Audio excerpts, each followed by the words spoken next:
I would like to highlight some key points. Today's topic is how to be happy and healthy in life. So the reason I've chosen this topic is because I've evaluated so many lifestyle of friends, family, and other people that they are not happy and they are not healthy. Or if they are healthy but they are not happy, or if they are happy but they're not healthy, but they cannot keep the balance because they do not realize that the body itself is divided into 5 bodies.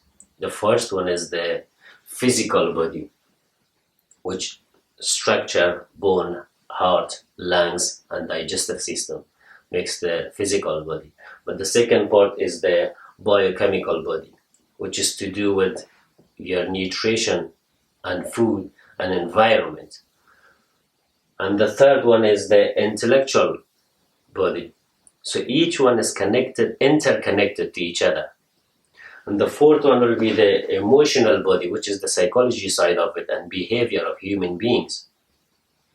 And the fifth one will be the spiritual body, which allow your conscious mind and subconscious mind to connect to your creator, to your infinite intelligence of the universe. So I'll just go briefly on each one and then we discuss it further later on. The physical body is the 20% of overall the 5 bodies. So some people I see working 24/7 on one aspect of it, neglecting the other 80%.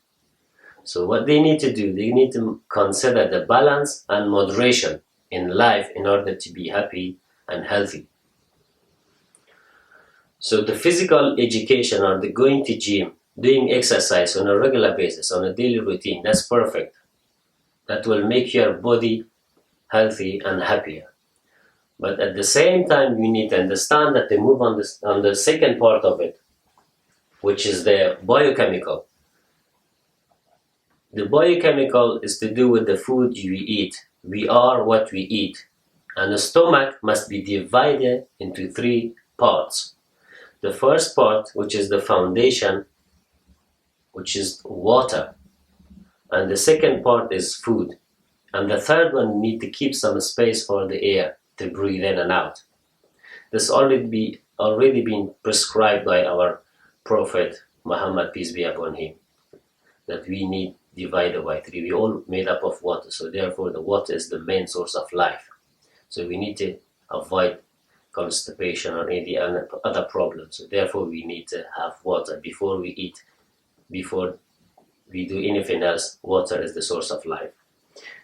And we will move on to the third one, which is the intellectual body, which keeps you connected to your creator. And how are we gonna improve on this? I've mentioned some key points. To keep yourself, seek challenges, mental challenges. You shouldn't have a fear and ignorance. We have to embrace this and then accept it, move on, and keep your physical activity and social activity to the level. If we don't have a good social life, if we don't have a good social network with, and we don't have good environment that we live in, again we struggle. We cannot keep the balance and moderation here. We cannot be happy. And the other one is be positive and reduce stress. Meditation, morning and nighttime. So this prescribed already in the Holy Book, Quran, and authentic hadith is already there. So the moment we start contemplating, deep thinking, we will get to or connected to our infinite intelligence of the universe. And I remember one more thing I'd just like to mention that about the intellectual body. The first thing or the first creation God has created was pen. Pen has been created before anything else in the world and the creation of Almighty. And the second or the thing, which is the first verse revealed in the Quran to Prophet Muhammad, says, read. See the connection. The first thing God created was pen. The first verse revealed to Prophet Muhammad was read. So we need to reflect, we need to value this pen, and we need to value reading. The more we read, different faculty of our brain gets activated. When we activate our conscious mind and then we'll activate our subconscious mind, then there is infinite power and infinite intelligence will be there for you, and you'll be happy forever. We'll move on to the fourth one, which is the emotional body. It's all to do with human behavior, with human psychology. We see so many psychopaths, but they are in denial. The moment we start talking to them, they're just reactive instead of being responsive.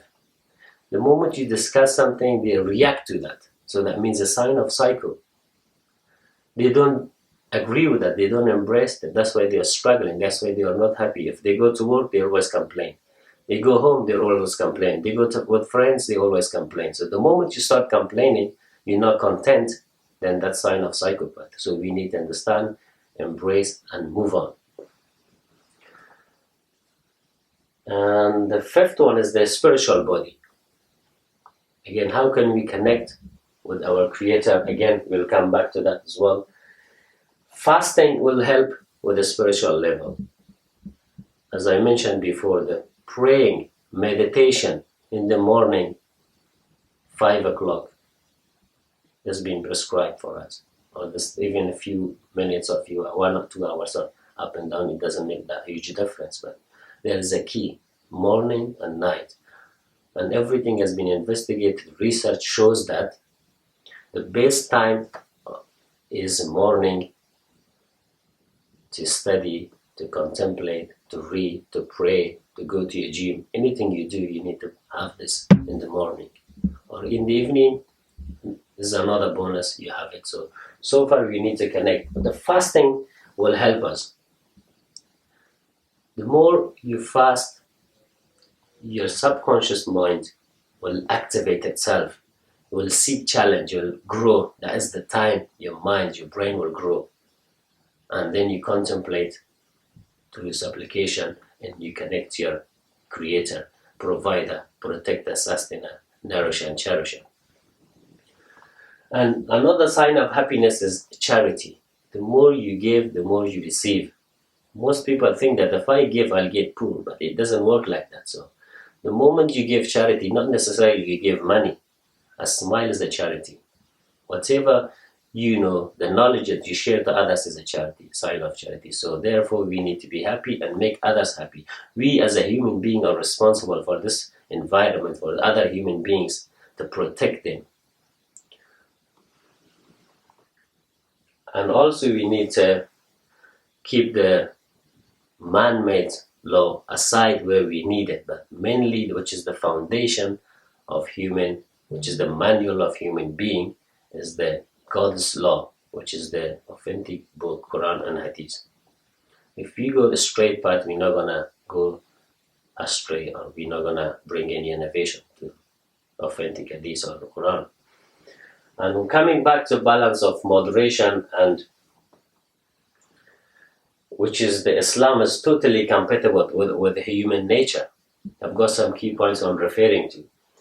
And established a wonderful harmony between requirements of the soul and demands of the society. So it's a complete code of life.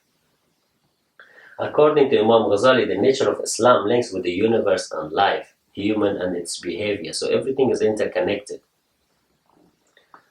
And also this one, Quran stresses the importance of moderation and balance between materialistic life and God's straight path. So the moment you are materialistic, the moment you work 24/7 to pay your mortgage, to pay your bills, you're not happy. You don't have time for friends, for family, for any other activities. So when there's no moderation, there's no balance, you'll be unhappy all the time. So we need to be content, we need to balance, divide every aspect of these bodies by 20% to make all 100%. So we'll move on to the next one. And everything we need to do, there's a discipline. If we don't have a good self-discipline, we cannot achieve this. And we cannot keep it sustainable. To keep this sustainability or achieve sustainability in life, it requires 3 factors, which is the environmental factor, is the social factor, and economical factors. Once we achieve these 3, we can be sustainable and we can be happy and we can be healthy in life. I know discipline is very hard, but even the discipline definition of discipline, more people get confused. Discipline means something, even if you don't like something, it's hard for you, you need to go and do it. After that, you see the result, you'll be satisfied and you're happy. That's a sign of good discipline. In conclusion, reader of today is leader of tomorrow. The more we read, the better we get. Once we start reading, our faculties or start functioning properly, and then we have time to reflect, contemplate, and think and understand each other. Once we understand each other, once we work on the 5 bodies, and then we'll be a complete human being. And all this requires a self-motivation. I know we say that who motivates the motivator, but self-motivation is the key. If you don't have a self-motivation, if you don't have this kind of quality characteristic in life, you're not going to succeed. So I don't want to take much of the time. Thank you very much for listening. Hope to see you soon.